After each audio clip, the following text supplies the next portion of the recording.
car talks kind of excite me because I get to talk to you guys, connect with you guys, just get personal basically.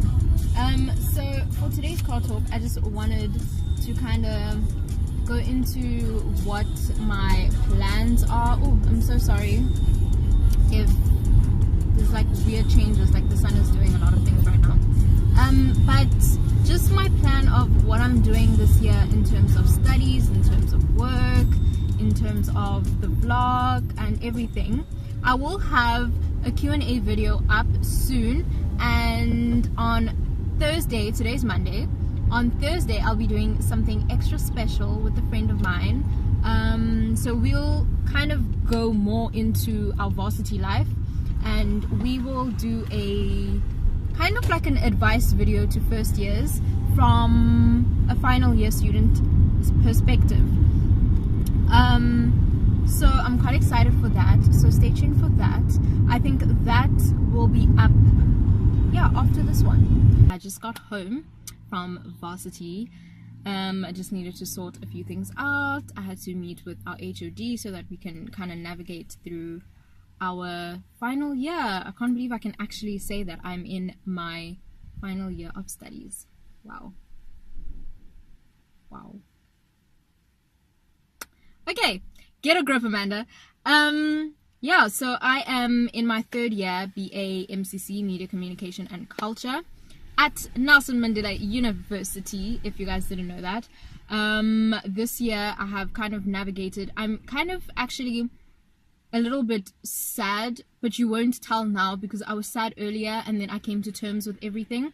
But this year I was planning to major in video production, but it turns out that the package of modules that I did doesn't allow me to major in video production this year, which is a bummer, but also a blessing in disguise, because my original plan when I came into Varsity was to do print media, freelance writing for the media, and then obviously that plan got a little bit derailed last year when I started doing video production, and I really enjoyed it. And that's when I started this YouTube channel, and I really enjoyed the video aspect of everything, and not just taking the videos but actually learning about editing and all of those types of things. So that really interests me a lot. That's why I kind of changed my original plan.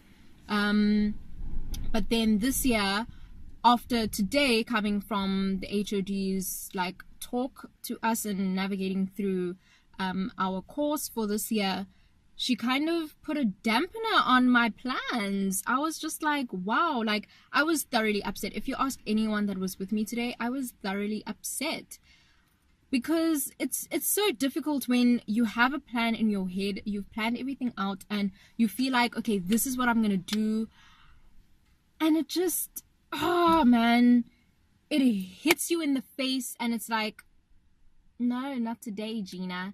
Like, oh man.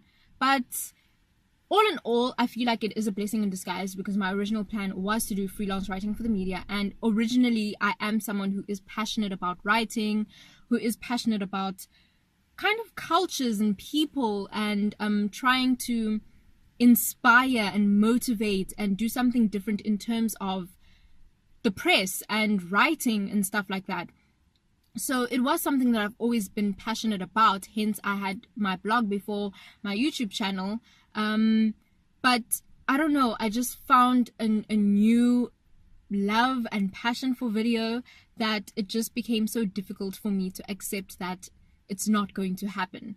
But I still have my YouTube channel, so it's not all bad, I guess. I am excited for this year. I am excited to do print media. I'm excited to kind of spark that love again. I'll never lose my love for writing. I love writing. I think the only thing that really just like set me off balance in terms of print media in Varsity was the different aspects of what we did, because I think for me, I didn't quite understand how all the pieces would come together, because we did so many different things that I didn't realize would kind of come together in third year. For instance, I did culture studies as well. A lot of people didn't do culture studies because it's a lot of reading and a lot of like, not current affairs, kind of like old affairs. We did a lot of like feminism, masculinity, we spoke about ISIS. We did things that are really, they are current affairs. A lot of our texts weren't based in a current time. Obviously, we did a lot of World War I, World War II texts, a lot of texts from quite a number of years ago, but they were still relevant in today's society, and there were things that still affect us in today's society, which for me, putting culture and putting print media, I didn't see that dynamic in first year until last year. I kind of saw how everything kind of interlinked, because you can't write for the press, or you can't say that you're a writer if you don't know what's happening in society, if you don't understand the dynamic of how society functions. So it kind of put like it into perspective for me. Perspective. Oh yes, that's what I said. It put everything into perspective for me. But I feel like it was still something that I didn't really enjoy that much. Like, I liked our lecturer. I liked culture in itself. I think I liked the idea of cultural studies than I actually did studying cultural studies. I think that's why for me, I started leaning more towards video production, because video production to me was more straightforward. It was more understandable. It was more of something that I could see and reap the benefits of while I was actually doing it, if you get what I'm saying. And I think in life, that's always the case. You don't always want to put in the work in terms of trying to figure things out, trying to understand things, trying to learn more and grow more so that you can be the best writer that you can be. I think that was my biggest problem, because obviously I know that you can never stop learning in life, and being a writer, you have to understand that. It's not just about your skill anymore. It's about having that knowledge and being able to back up that knowledge, and being able to use that knowledge with your skill to produce something that will benefit someone else in the long run. Because writing isn't only about just writing something and putting it out there and hoping that at least one person will understand or one person will benefit from what you've written, but it's about making sure that you have put together or compiled a piece or a body of work that you can be proud to say that, you know what, I fact checked this to the last full stop on the page, made sure that you have crossed your T's, you have dotted your I's, you have went to each and every source personally and made sure that all of your information is valid and it is true.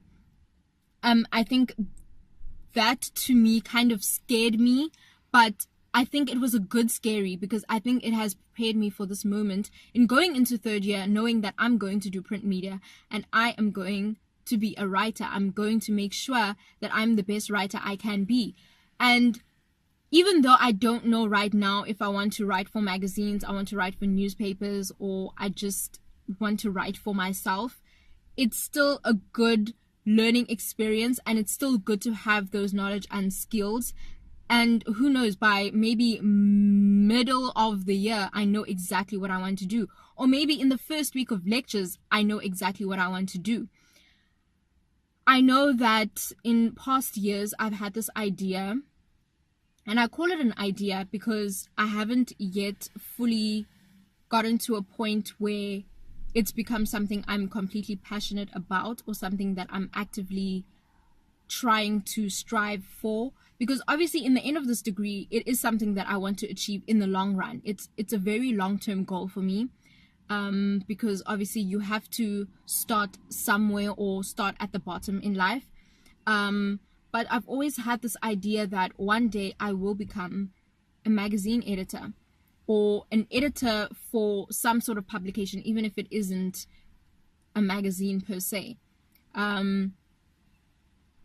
For me, having a long-term goal like that is very, very important, because it makes these experiences more important and more valid, getting to that point where I can say, in, let's say, 6 years time, I will be a magazine editor, if you get what I'm saying.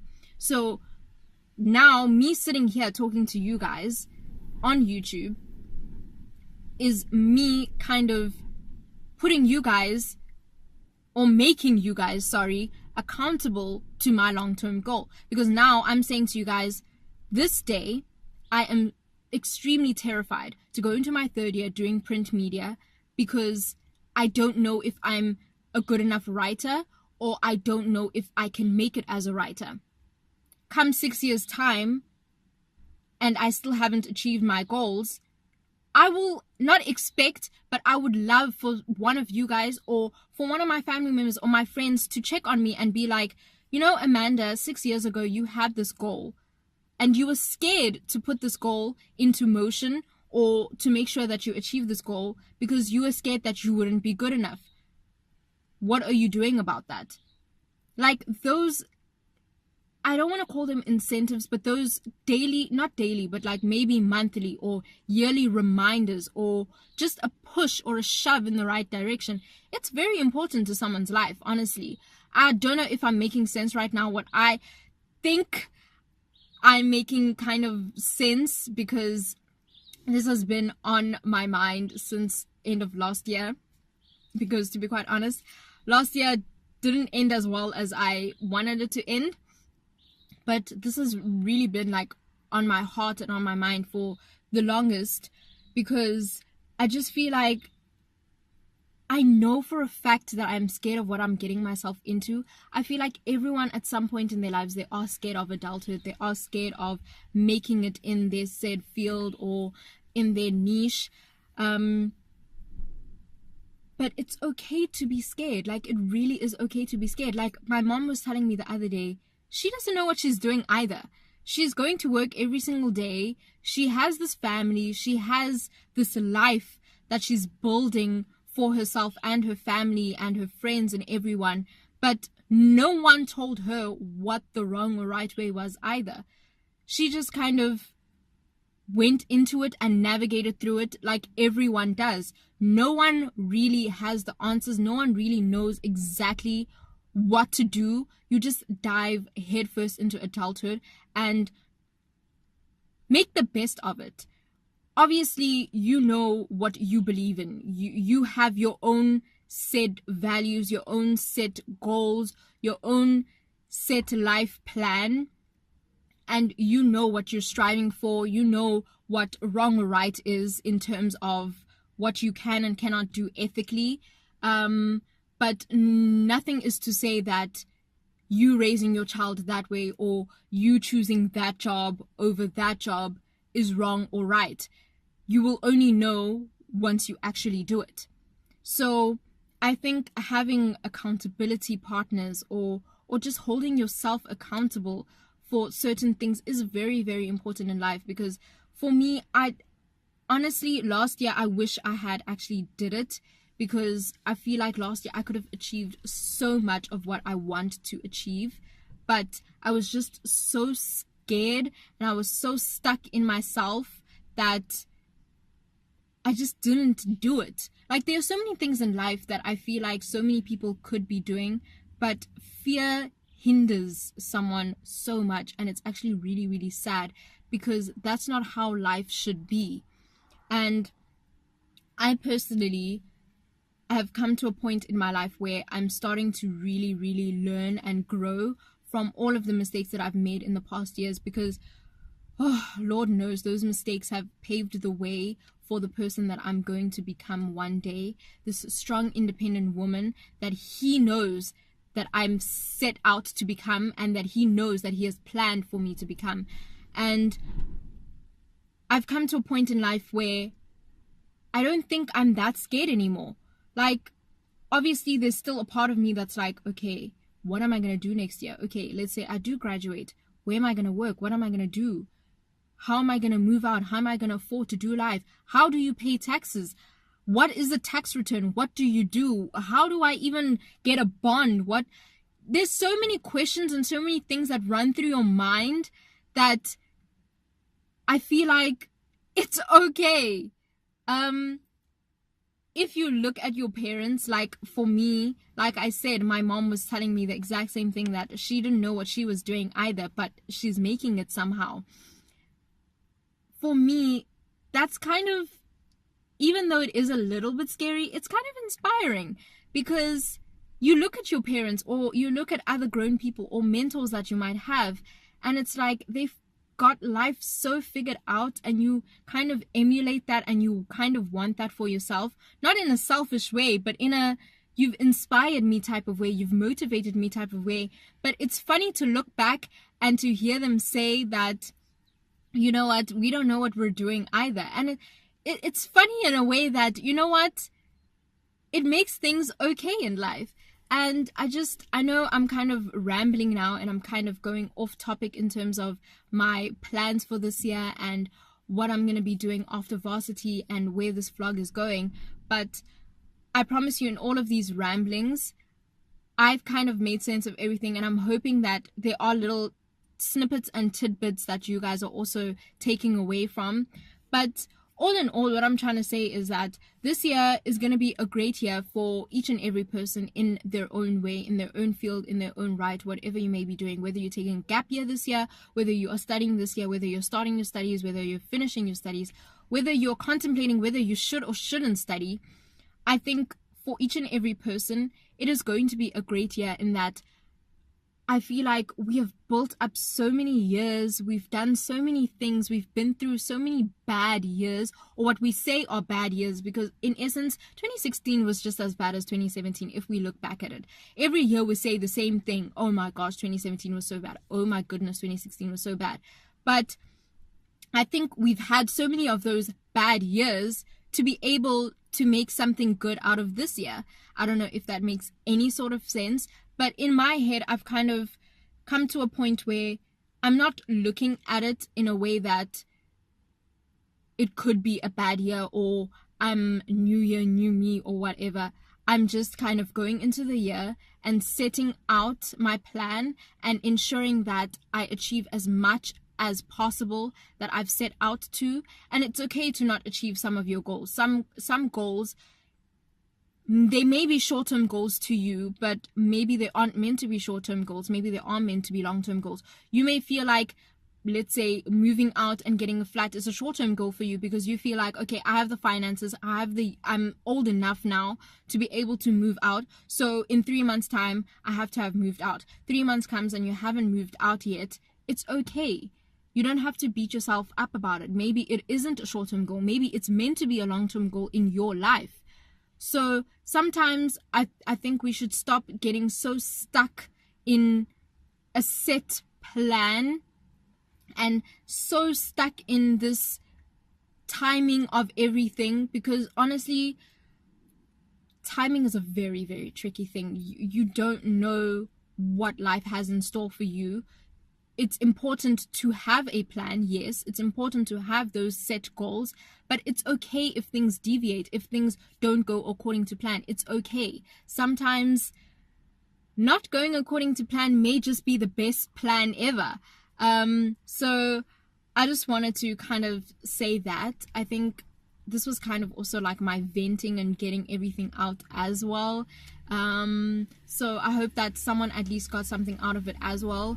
But with all of that aside, in terms of my vlog, I really do hope that each and every one of you are enjoying my videos, and that you are getting something from it, even if it's just watching a vlog and just laughing. Some people need that in life. I know when I watch other people's vlogs, I need that, because I sit there and I watch someone else's life and I just laugh. Like, for instance, if I watch like Nadia Jafta's vlog, it may not seem like something so interesting, but it's so funny because she's a funny person. She's a lovely person. She may have her own struggles in life, but for those 20 minutes that I'm watching her vlog, her struggles become my struggles, become our struggles, and it's just a whole community type of thing, if you get what I'm saying. She may not have ever met me, but from her connecting with me over just her vlog, it means so much to someone, because her struggle may be a struggle that I'm also having, and I'm learning from her struggle so that I can navigate through my struggle. And it's such a beautiful thing, actually, when you actually think about it and look at it that way, because I hate it when people think of vlogging as just like a pastime or just like an empty hobby. It's much, much more than that, I believe. But with all that being said, I really, really do hope that you guys like my videos. This year I've planned to do so much more things that are in tune with people, things that are more not educational per se. I do have a few educational things. Like I've said, I will be doing a first year's advice from a third year's perspective, more stuff like that, and more car talks, because honestly I feel like my purpose in life is to inspire, whether it is through my creativity or whether it is through just talking to someone in the best way that I can, like this. This may seem like just a rambling or just me venting, but someone else might see it some other way. So if I'm able to inspire someone in that way, then my job is done, honestly, in life. And I'm just super excited for this year. And even though this year I may not have the best camera equipment, I may not have everything put together, I know that I am putting out the best content that I know that I can put out right now. And I really, really hope that you guys appreciate that. And I really, really appreciate each and every one's support.